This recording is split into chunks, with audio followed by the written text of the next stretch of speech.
John 3:1 is pretty straightforward, although it doesn't have an interesting textual variant issue we can look at.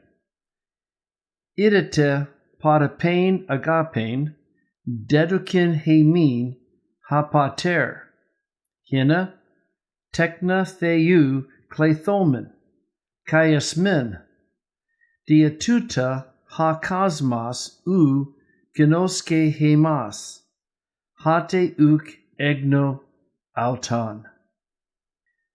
Here's your imperative of horao, idete, parapein agapein, how great a love.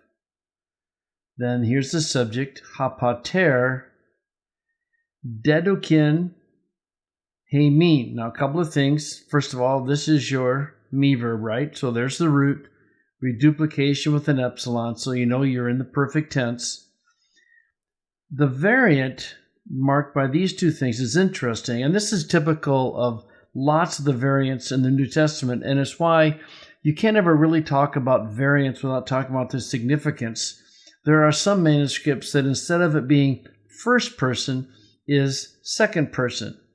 So instead of he has given to us, it has given to you. No difference really in meaning, but that's typical of these kinds of variants. In order that, remember, hina, looking for the subjunctive, there it is right there, that we might be called children of God. And then emphatically, John adds, and we are children of God.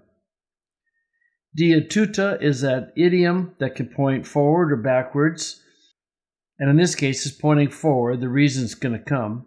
On account of this, the world does not know us, and again, the variant is you, does not know you, does not know us. Here's why the world doesn't know us. Here's why the world hates us, frankly, because it did not know him, meaning Jesus. Now, this is an odd form, and let me see what you know for sure. You know gamma nu and an O class vowel, so you know that this is gnosko, right? Now, because, though, of this final long O class vowel, it's swallowing up parts of the personal ending.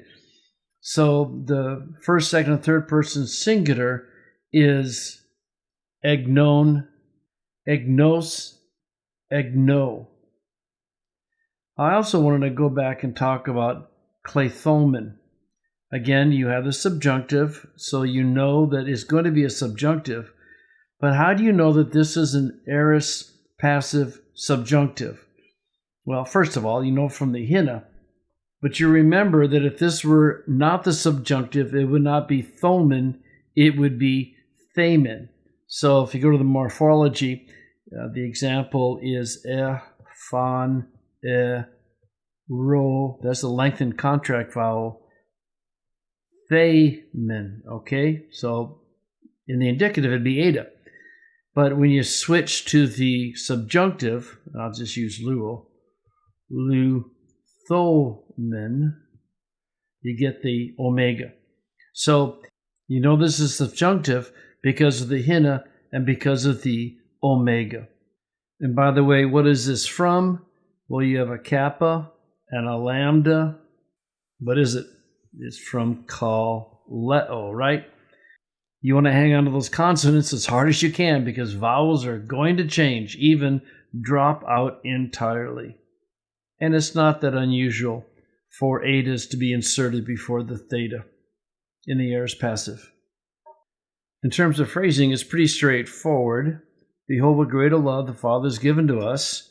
Now he's going to tell us what that is in order that we might be called children of God. And then he adds emphatically, and we are.